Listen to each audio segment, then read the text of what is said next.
이곳은 지하철. 셰릴은 무서운 남자를 보게 되는데요. 하지만 기분 탓이었는지 그런 사람은 없었죠. 그런데 그녀에게 다가오는 발소리. 알고 보니 찌라시 알바 중인 남자였습니다. 영화 초대권이었는데 영화 보러 오세요. 영화 시사해야 합니다. 어딘가 소름 끼치는 건 왜일까요?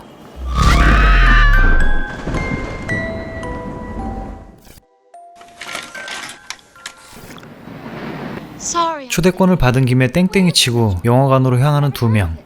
바로 얼마 전 지어졌다는 극장 메트로폴입니다. 희한한 오브제들이 전시된 곳이었는데요. 극장의 직원 누나는 관객을 입장시킵니다. 꽤나 많이 왔는데요. 제목도 내용에 대한 정보도 없는 영화가 궁금했던 사람들이었습니다. 그리고 솔로 탈출을 꿈꾸는 청년들의 작업. 과연 이어질까요? 한편 전시품 철가면을 갖고 놀던 여자는 얼굴에 상처가 나고 말았습니다. 좀 나대는 스타일. 셰릴도 솔로 탈출을 기대 중이었군요. 그렇게 정체불명의 영화가 시작됩니다. 두 쌍의 커플이 출연하는데 예언가의 무덤을 발견하는 이야기였습니다.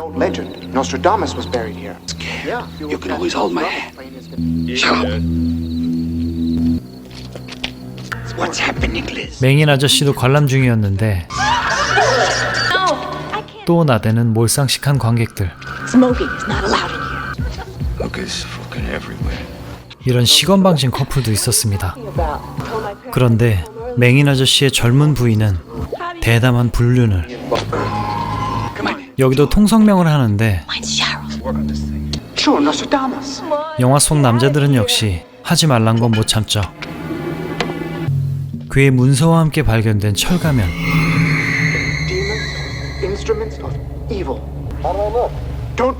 저주가 쓰였다는데요.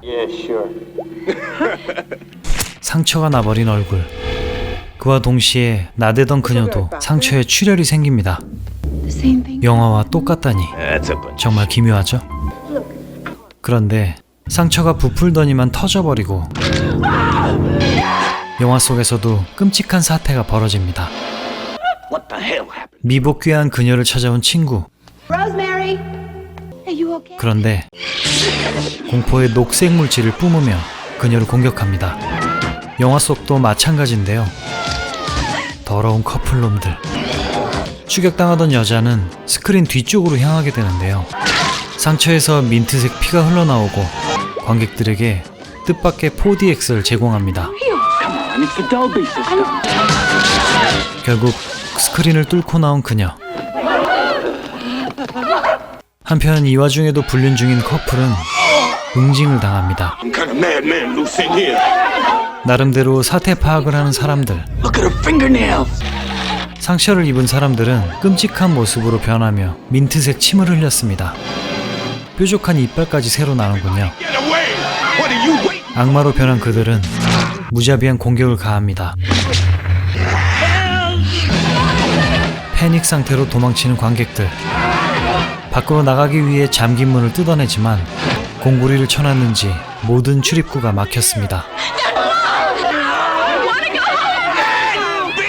이때 뜻밖의 리더십으로 비상구를 찾는데요. 몰래 짱바퀴를 던 이 여자는 두피가 뜯겨 사망. 하지만 다행히 나대던 악마녀를 가둘 수 있었습니다. 그리고 논리적인 선택. 영화를 멈추자고 합니다. 근데 꽁냥대던 커플의 여친 해나는 어디서 헤매나 했더니 여기 숨었군요. 그리고 영사실 습격. 하지만 놀랍게도 최첨단 미세한 장비가 자동으로 운영되고 있었는데요. 그럼 대체 누가 꾸민 일이란 말인가? 일단 때려 부수고 봐야겠죠? 그렇게 상영 중단. 그 시각 훔친 차를 탄 양아치 4명은 도로를 달리고 있었습니다. 안심하고 있는 관객들. 하지만 맹인 아저씨가 초를 치는군요. 그때 피해자들이 악마로 되살아났고 바로 처단. 밑에 있던 해나가 봉변을 당했습니다. 한편 계속 이래라 저래라 하던 수염 아저씨, 되살아난 시체에게 물리고 뒤에서 덮친 악마에게 민트초코 간접 키스를 그만. 더러워 죽겠어 진짜. 아래층 해나는 드디어 남친과 상봉했네요. 둘 다 상처가 있었지만 나는 아닐 거라는 안일한 마인드. 모두 합심해서 입구를 막았습니다. 그리고 소리를 이용해 구조 요청을 시도. 밖에 있던 양아치 무리가 들었네요. 한편 해나 커플은 단골 탈출 경로인 환풍구에 진입합니다. 그런데 이렇게 갑자기 악마로 변해나? 벽을 치던 사람들은 숨겨진 공간을 발견하고 허물어버립니다. 하지만 그곳 역시 꽉 막힌 공간. 양아치들은 경찰의 불직 업무에 도주하고 피한 곳은 바로 극장. 환영하듯 문이 열려주네요. 그리고 빠져나온 한 사람. 그건 바로 악마에 감염된 맹인 아저씨였습니다.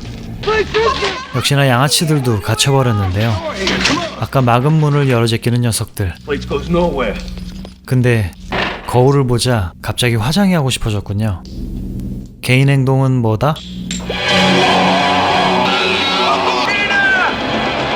그리고 마침내 그들이 몰려옵니다.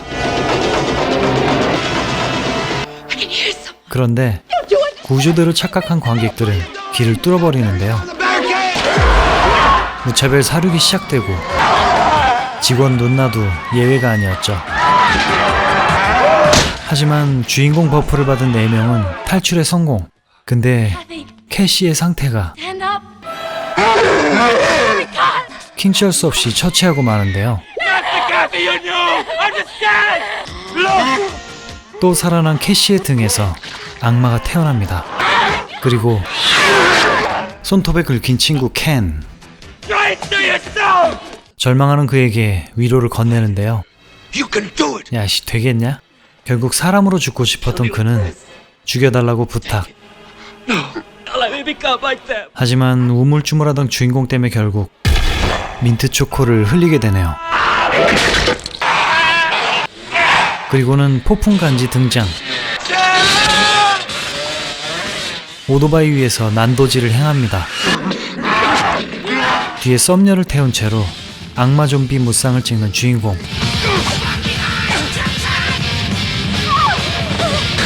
이래도 난폭 운전을 하시겠습니까? 수염 아저씨도 직원 눈나도 최후를 맞이했으니 키스각을 잡는 두 사람. 그런데 난데없이 헬기가 불시착하는데요. 천장에 구멍으로 나가야겠습니다. 그냥 보내주면 섭섭하죠.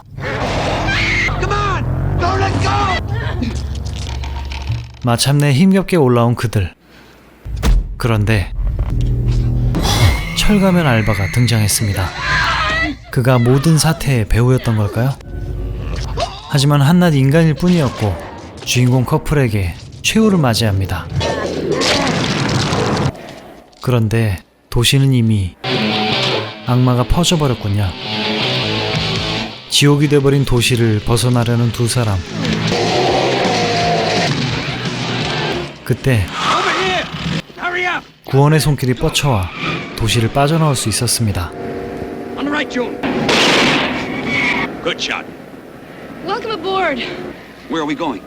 Far from here as possible.